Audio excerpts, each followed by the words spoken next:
All right, everything you need to know about To Kill a Mockingbird Chapter 9. So Chapter 9 has some crucial plot development. A lot goes on in Chapter 9, so hopefully you're able to read through it.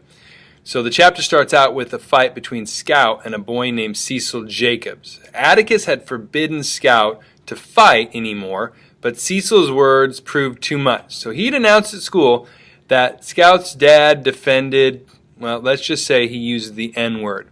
Scout denies it, but doesn't even know what he means. So when Scout asks Jem what Cecil meant, Jem tells her to go to Atticus. So when she asks Atticus, she uses the N-word too, asking, Atticus, do you defend? Atticus corrects her, telling her not to use that word, that it's common.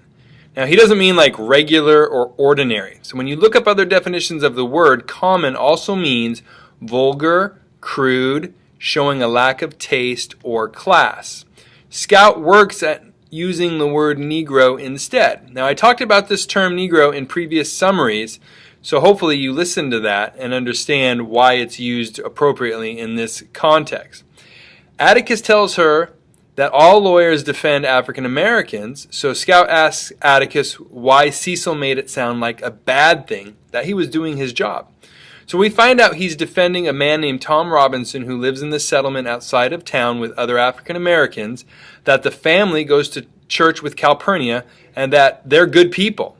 Atticus adds that people around town, meaning some white people, don't think Atticus should really try, in this case, to defend Tom Robinson. Now, of course, Scout asks if people don't think he should be doing it, then why is he defending Tom? And here's where we not only get insight into Atticus's character, we also find some great quotes on integrity, on character, as well as courage and compassion from Atticus. So in a nutshell, Atticus says if he doesn't do the right thing in this case, he basically couldn't live with himself. If he doesn't stand up for truth, he'd feel like a fraud even telling his own kids what they should do. So he also tells Scout that they're going to lose the case. Despite that, he's going to move forward, and he tells her that simply because we were licked 100 years before we started is no reason for us not to try to win. That's an important quote.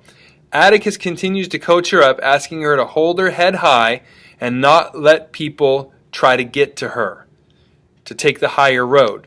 So despite what's going on and what people say, this isn't like the Civil War, Atticus tells her. It's not us versus them. This is still their hometown, and this is still the people they have to live with, even though they're going to be ugly. Scout takes this to heart as soon as Cecil says something really ugly again at school, but this time she walks away from the fight even when she's called a coward. This is way out of character for her. She's proud that she honored Atticus in this way until 3 weeks later something happens that ends in a disaster. So we fast forward to Christmas time. 2 traditions the Finches have. One is that Atticus's brother Jack comes and stays with them, which is, the kids like that. And the other is that on Christmas Day they go to the family homestead, which is called Finch's Landing, to visit Atticus's sister Alexandra and her husband and their grandson Francis. Scout dreads this.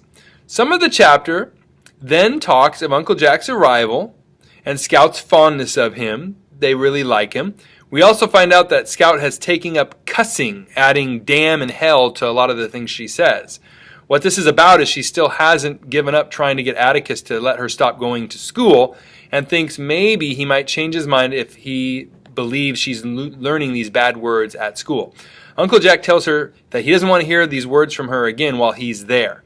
So on Christmas morning, they get up and open the presents Atticus had Uncle Jack bring them, which was basically BB guns or air rifles, and they get plenty of warnings of not shooting the guns in the house or shooting at anyone. So after Christmas presents, they leave for Finch's Landing, and Scout gives the history of the house as it was a cotton plantation with slaves at one point.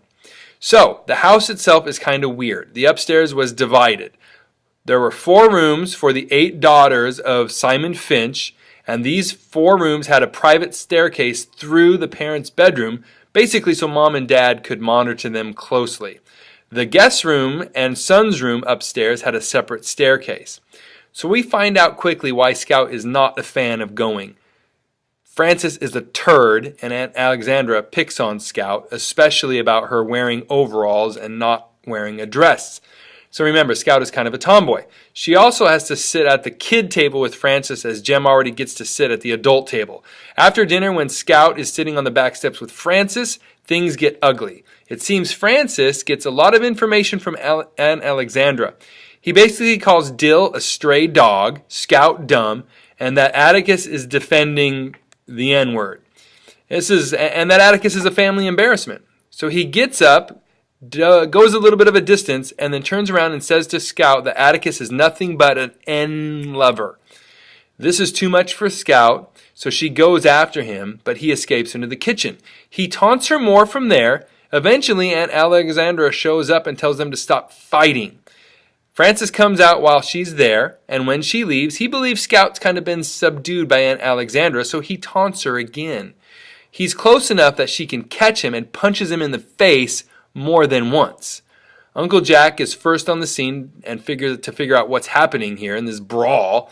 Francis speaks first, saying that Scout called him a whore lady and then jumped on him. So Scout doesn't get to explain her side, as the focus is now on what Scout said, and he'd already warned her not to cuss, so he spanks her with a switch. Atticus says that she had it coming, and they all end up going home at this point. So back at home, Uncle Jack and Scout talk, and he finds out the whole story, and of course he feels horrible for jumping the gun. She doesn't want him to give Atticus the details, though, because Scout knows she fought for the reasons he told her not to fight. So after Scout and Uncle Jack patch things up, Scout listens in to a conversation between Atticus and Jack talking. The important part is when Jack asks Atticus how bad things are going to get with this trial. Atticus confesses that it's bad. The case boils down to one's word against the other, but it's the Ewells, who are white, against Tom, who is black. Atticus knows that the white jury is not going to side with Tom, but he's going to try and shake the jury up. And maybe on the appeal, even though because he knows it's going to be a guilty verdict, when he appeals it, they'll have better luck. He is worried about the kids and how this is going to affect them. He doesn't want them to be bitter from the experience, and he certainly doesn't want them to have what he calls Maycomb's usual disease, which is racism. So, what should we take from this chapter? Well, for one, we see how deep and ugly the racism is in the South during this time period. We see also that children are taught to be racist. The ugly incidences with Cecil and Francis are both involving younger children having heard the talk of their parents or grandparents and ignorantly repeating the talk. Even within Scout's own family, there is ingrained racism and division. Aunt Alexandra obviously speaks her mind openly about those she perceives as lesser than herself or the family, including Dill, blacks, and even really at this point her own brother, for his actions. There are a lot of quotes in this chapter if you have to write on the topic of prejudice or bigotry or racism. We also see a lot of the theme of tolerance and integrity and courage come out here. Atticus hopes to educate Scout in both her language and behavior how to live differently. We also see in him courage and integrity. He is compelled to do the right thing even if it has negative effects and consequences on his image and his family. It's also important to him to not sink to others' level, that in the face of bigotry and persecution, he is going to take the nobler path. We also find out some basic details about the case too. So there's some great material in this chapter and some important development in the themes of the book. So if you have any questions, leave them in the comment box. I'll try to get back to you as soon as I can.